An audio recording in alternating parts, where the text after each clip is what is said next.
Os destaques da movimentação política para as eleições de 2024 você encontra aqui no Portal Central do Poder. Começa agora mais uma edição do CDP Especial Eleições 2024.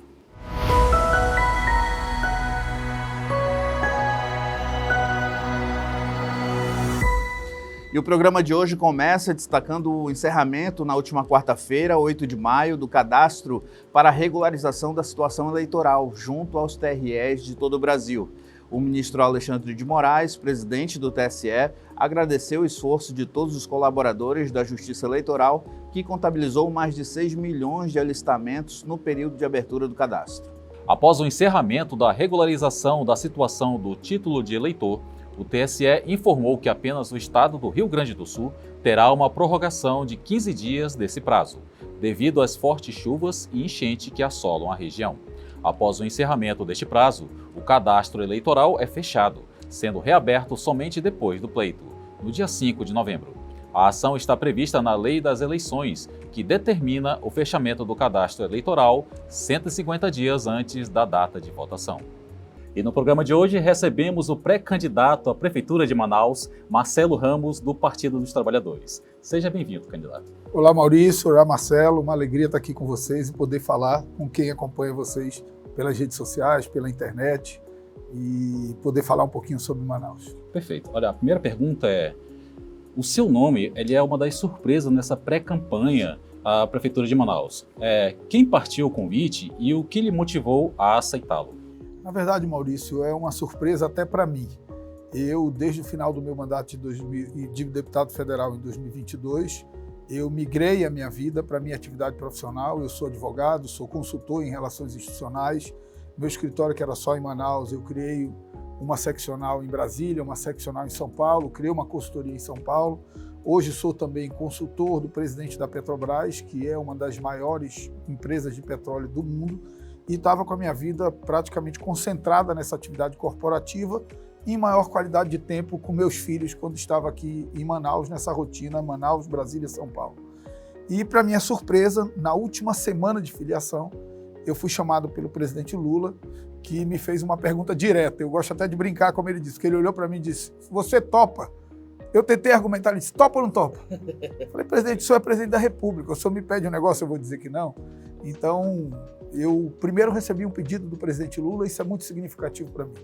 Você pode gostar ou não gostar do presidente Lula, mas ele é o único homem na história desse país que ganhou 3 eleições presidenciais na urna.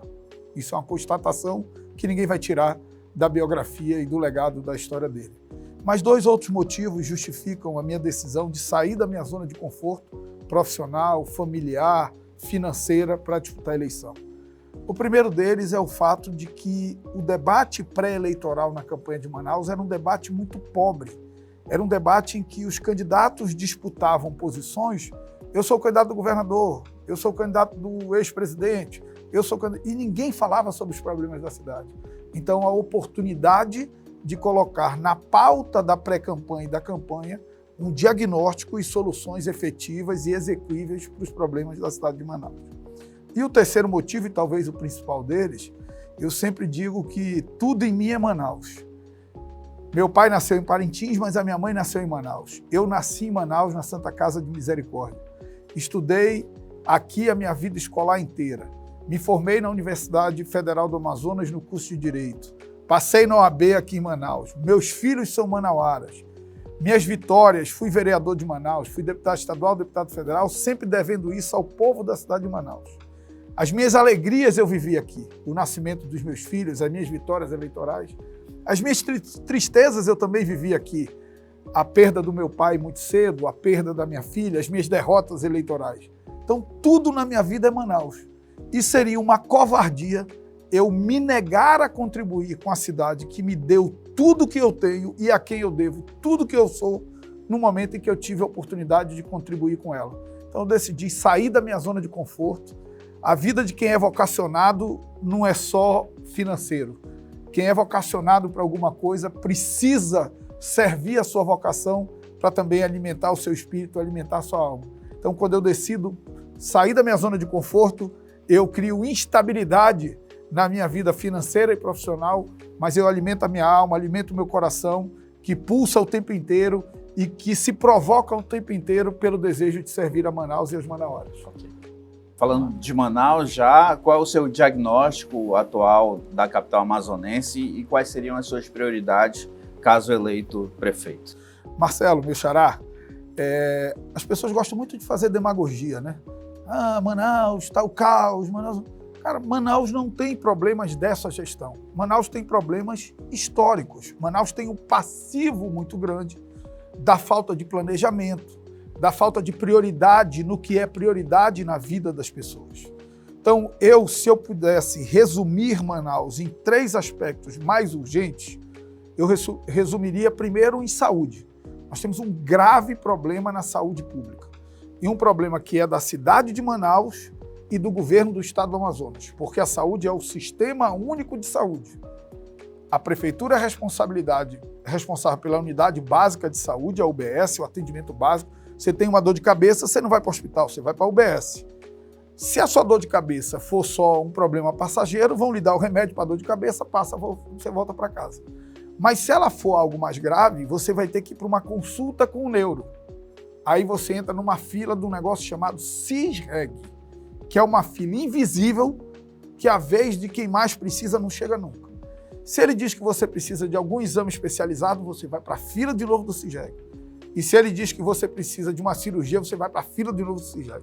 As pessoas morrem no meio do caminho, as pessoas ficam deficientes no meio do caminho, as pessoas sofrem muito e têm muita dor no meio do caminho.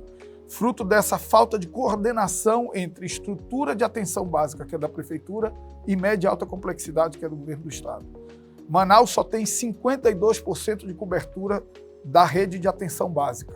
Significa que 48% dos manauaras que sintam essa dor de cabeça não tem uma UBS para ser atendido. Ele vai para um hospital, que é uma unidade que não era para atendê-lo. É uma unidade de média e alta complexidade. Por outro lado, aquele doente que é o doente crônico, o hipertenso, o diabético, que precisa do remédio de uso contínuo, ele não recebe o remédio na unidade básica de saúde. O que acontece? Ele infarta, vira renal crônico, vai para um hospital de média e alta complexidade num tratamento muito mais caro para o Estado e muito mais sofrido para ele. Então, ampliar para 100% de cobertura da rede de atenção básica e criar a conexão entre a rede de atenção básica e a média e alta complexidade. A saúde do povo da cidade de Manaus não pode estar sujeita à disputa eleitoral do governador e do prefeito, que resolveram brigar e, portanto, não se comunicam em algo que é obrigatória a comunicação, porque o sistema de saúde é único. O segundo aspecto é um aspecto em que a responsabilidade principal não é da prefeitura, mas o sofrimento é do povo manauara e a responsabilidade secundária é da prefeitura, que diz respeito à segurança pública. Nós vivemos hoje um caos na segurança pública no estado do Amazonas, em especial nas áreas mais pobres da cidade, dominadas pelo crime organizado, dominadas pelo tráfico. Nós temos um grave problema de assalto a ônibus e, mais uma vez, falta coordenação entre prefeitura e governo do estado. Essa questão do assalto a ônibus ela é muito sintomática da patologia que a cidade vive. Nós temos hoje câmera dentro dos ônibus, mas essas câmeras não estão conectadas com o banco de dados da polícia. Então, o assaltante entra no ônibus, mas a polícia não sabe que ele está entrando porque não está conectado.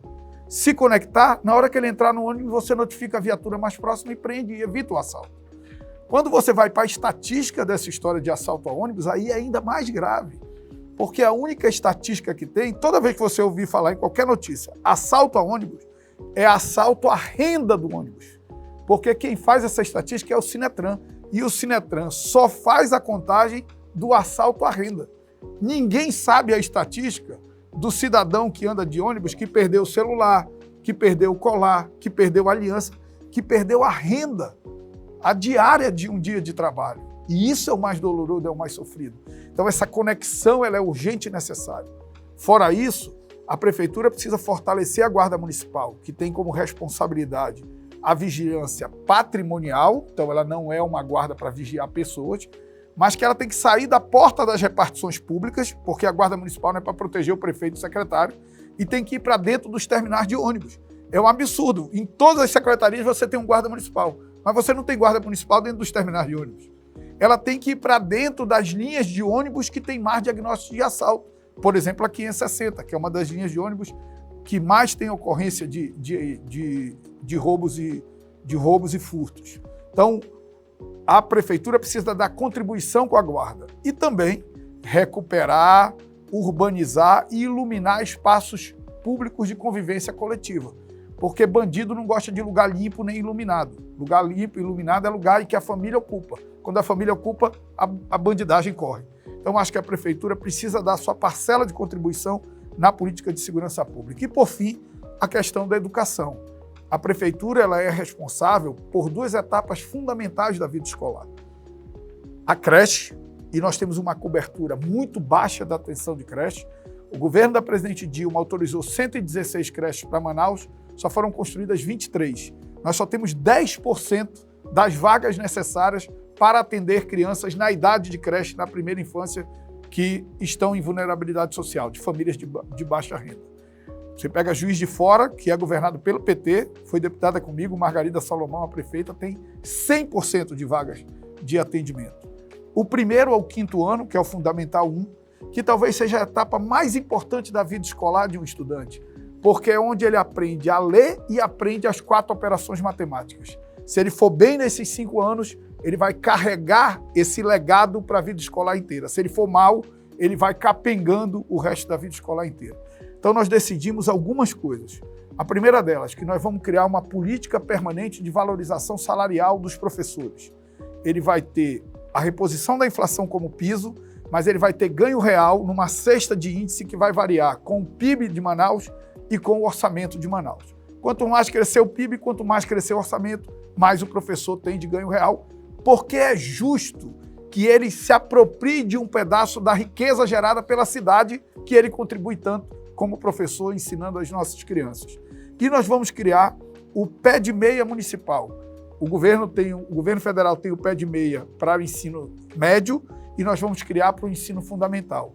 Porque se é uma tragédia um jovem abandonar a escola, a maior tragédia ainda é uma criança abandonar a escola. Nós não podemos nos conformar com uma criança que abandona a escola para ir para o sinal pedir junto com os pais. Isso virou paisagem para a prefeitura. Parece que a prefeitura não tem nada a ver com isso. Não, a prefeitura tem que ir lá, saber por que aquela criança está no sinal e agir. Se é porque o pai não está no programas sociais do governo, tem que oferecer a atualização do cadastro único para ele receber o Bolsa Família, o Vale Gás, que está vinculado com a matrícula na escola. Se é um problema de renda, entra com pé de meia, que é a contribuição. Se é um problema, por exemplo, de dependência química dos pais, você entra com assistência social e com saúde. E nós temos muitas crianças que abandonam a escola porque os pais mudam de endereço.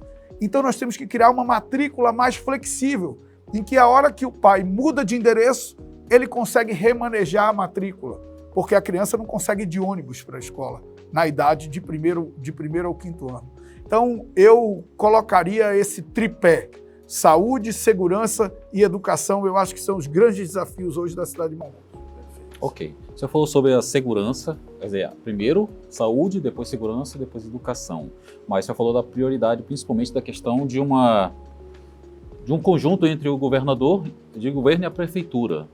Como o PT e o governador União Brasil, como que se poderia fazer nessa questão da articulação entre eles, entre os dois, no caso, né, caso seja eleito, para que, digamos assim, possa ser implementado todas essas ideias a quais o senhor apresentou para a gente? Maurício, eu posso dizer isso porque os meus mandatos avalizam o que eu vou dizer agora, que é o meu desejo de colocar o interesse do povo da cidade de Manaus acima de qualquer disputa política eleitoral. Eu fui candidato a prefeito em 2016, tive uma eleição muito dura com o ex-prefeito Arthur Vigílio. E me elegi deputado federal, e ele prefeito e eu deputado federal. Manaus viveu um dos maiores dramas da sua história, que foi o período da pandemia e a crise do oxigênio. No meio daquela crise, eu peguei meu telefone e liguei para o prefeito Arthur e disse: prefeito, qualquer disputa eleitoral nossa está suspensa. Nós vamos agora cuidar de Manaus. Eu vou mandar recursos para a cidade de Manaus. E mandei recursos para a cidade de Manaus. O governador apoiou o Bolsonaro, mas eu coloquei 10 milhões de reais para ele iniciar o prato cheio. Só tem prato cheio, que é aquele programa que dá alimentos para as pessoas de baixa renda no estado do Amazonas, porque eu, como deputado federal, coloquei 10 milhões de reais. eu disputo a eleição com o prefeito Davi, mas eu coloquei 10 milhões de reais na prefeitura que estão reformando todos os CREAs, os Centros de Referência de Assistência Social, para zerar a fila do cadastro único e garantir que todo mundo que precisa de um Bolsa Família, de um Vale Gás, possa ter acesso a esse benefício.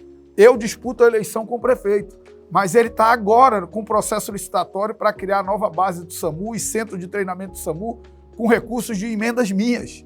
Eu disputo com o prefeito, mas ele está inaugurando cozinhas comunitárias e restaurantes comunitários com emendas de 17 milhões que eu coloquei na Secretaria de Assistência Social. Eu acho que as pessoas precisam ter espírito público e desejo de servir acima das disputas eleitorais. Então eu não tenho nenhuma dúvida de que eu, sendo prefeito, primeiro, eu terei um diálogo privilegiado com o governo federal, que é quem tem mais capacidade de investimento. Então nós vamos potencializar muito as obras de infraestrutura, os programas sociais na cidade de Manaus. E eu não tenho dúvida também de que nós sentaremos à mesa com o governo para criar essa conexão. Não serei aliado nem inimigo do governador, porque uma coisa é eu disputando a eleição. Disputando a eleição, eu sou oposição ao governador. Na cadeira de prefeito, prefeito não é oposição ao governador. Prefeito e governador têm o dever de dialogar a bem dos interesses do povo da cidade. E eu quero, inclusive, aproveitar para chamar a responsabilidade o prefeito Davi, o governador Wilson Lima, que decidiram colocar a cidade de Manaus submissa às suas disputas eleitorais. Tenham responsabilidade com a cidade, não façam isso com as pessoas que elegeram vocês. Vocês não podem esperar passar o processo eleitoral para conversar sobre segurança em ônibus, para conversar sobre saúde, para conversar sobre educação, porque na educação, por exemplo, do 6º ao 9º ano, o Estado tem uma parte e a Prefeitura tem uma parte. Tem que conversar. Então, tudo é um sistema. Então, eu não tenho nenhuma dúvida, pelo legado, pelo meu histórico, de colocar os interesses públicos acima das disputas eleitorais, de que quem quer que seja o governador terá um diálogo privilegiado com a Prefeitura, se eu for o prefeito. O senhor vem de algumas mudanças partidárias, estava no PL, passou pelo PSD e agora está no PT, vem agora como candidato oficial do presidente da República. Eu queria lhe perguntar se o cenário hoje é mais favorável ao cenário das outras candidaturas que o senhor veio para cargos majoritários. Marcelo, na verdade, assim, as minhas mudanças são mais longas, né? Eu fiquei 16 anos no PCdoB. Minha juventude inteira foi no PCdoB. Depois eu troquei para o PSB e em 2015, final de 2015, o PL foi o único partido que me garantiu legenda para disputar a prefeitura em 2016. Então eu não migrei da esquerda para um partido mais de centro, e eu digo de centro porque o PL de 2015 não era o mesmo de hoje. O PL de 2015 era um partido de centro, hoje é um partido de direita, de extrema direita, por conta de ter recebido o ex-presidente Bolsonaro. E eu fiquei no PL até o dia que o ex-presidente Bolsonaro entrou. Talvez eu tenha sido a pessoa que primeiro foi comunicado da entrada dele. E eu falei, se ele entrar, eu saio. Eu era o vice-presidente da Câmara. Eu perdi a vice-presidência da Câmara. Eu reputo parte da minha perda na minha reeleição de deputado federal por ter rompido com o PL, que era o meu partido e que era o partido do presidente Bolsonaro, que teve 62% dos votos aqui. Então, mas aquilo ali era a imposição das minhas convicções. Não por alguma antipatia pessoal com o Bolsonaro, que eu nem a tenho, tive poucos contatos com ele, mas porque, se você fizer um balanço do que ele fez pela cidade de Manaus, não existe legado. Não tem uma obra, não tem um programa social, não tem nada deixado pelos 4 anos de Bolsonaro na cidade de Manaus. E mais grave, quando nós precisamos de oxigênio, ele disse que não era coveiro e fingiu que estava com falta de ar. Quando nós precisamos de vacina, ele disse que quem tomasse vacina ia virar jacaré. E a nossa Zona Franca recebeu os maiores ataques da sua história nos 4 anos de governo Bolsonaro. Então não podia ficar no mesmo partido que ele. Não importa se eu ia ganhar, se eu ia perder a eleição, não me cabia no mesmo partido que ele. E eu migrei para o PSD e hoje, por convite do presidente Lula, me filiei no último dia do prazo de filiação no Partido dos Trabalhadores. Então, na verdade, eu estou voltando para o campo político que eu sempre tive identidade por conta da minha militância desde a juventude. O cenário político eleitoral, óbvio que é um cenário que começa difícil, porque eu entrei na disputa depois de todo mundo, eu me filiei no último dia, todo mundo já era pré-candidato há um bom tempo, mas a despeito disso, todas as pesquisas hoje, eu, o candidato do governador e o candidato do Bolsonaro, aparecemos em empate técnico, e aí você tem dois candidatos, o prefeito e o deputado federal Amon, mais destacados na frente. Então eu acho que é uma eleição difícil, mas eu considero o seguinte, o presidente Lula teve 38% dos votos em Manaus. O eleitor do presidente Lula, ele tem que ter consciência de que a eleição de 2026 passa pela de 2024. Se você vai ter um prefeito que vai potencializar o trabalho do governo federal em Manaus, ou se você vai ter um prefeito que vai atrapalhar o trabalho do governo federal em Manaus. Considerando que eu sou o único candidato desse campo da esquerda, e espero que a gente consolide isso, porque o deputado Heron, que eu tenho muito respeito, é da mesma federação que eu, então no final nós vamos ter um candidato só, e eu tenho feito todos os esforços para que os pré-candidatos do PSOL entendam que é hora de unidade de uma candidatura progressista e democrática. Se você considerar 38% dos votos, uma única candidatura desse campo, do campo do presidente Lula, e se você olhar para trás de que na eleição anterior foi para o segundo turno um candidato com 24% dos votos e outro com 22%, e que na eleição de 2016, que eu fui candidato, foi um candidato com 27% e outro que foi o ex-prefeito Arthur, com 37%, e outro com 27%, que fui eu acredito que o candidato que chegar a 25% estará no segundo turno. E é muito difícil que um candidato único desse campo de esquerda, avalizado e quase que abençoado pelo presidente Lula, não consiga alcançar uma parcela significativa desses votos. No segundo turno, as forças políticas se recompõem, a candidatura, que é uma candidatura mais do campo progressista, se amplia e nós vamos criar as condições necessárias para vencer as eleições. Ok. Bom, você falou agora que chegou recentemente no PT, da federação. Sei que é até cedo falar em relação a isso, mas já está tendo uma articulação, digamos assim, de um vice na chapa? A gente brincava aqui nos bastidores e eu vou brincar agora no ar, né, Maurício? Eu tenho trauma de indicar vice com muita antecedência, né?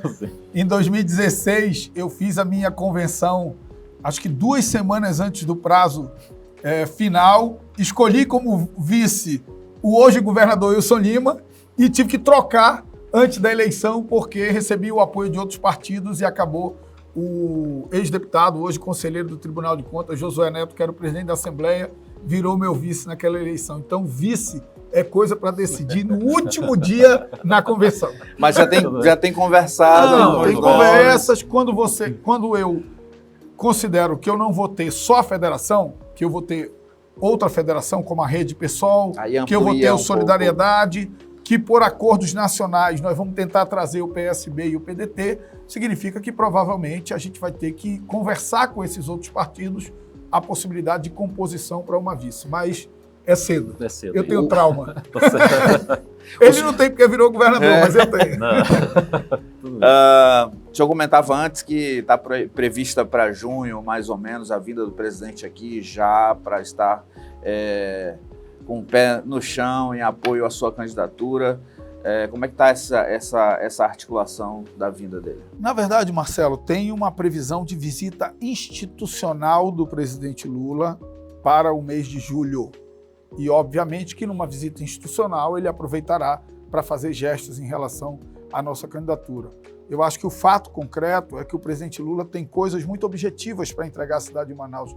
O programa Pé de Meia, que atendia 80 mil estudantes e agora vai passar para 120 mil estudantes por conta dos novos critérios. A entrega das 3 pontes da BR-319 que caíram no governo Bolsonaro e que agora o atual governo está reconstruindo.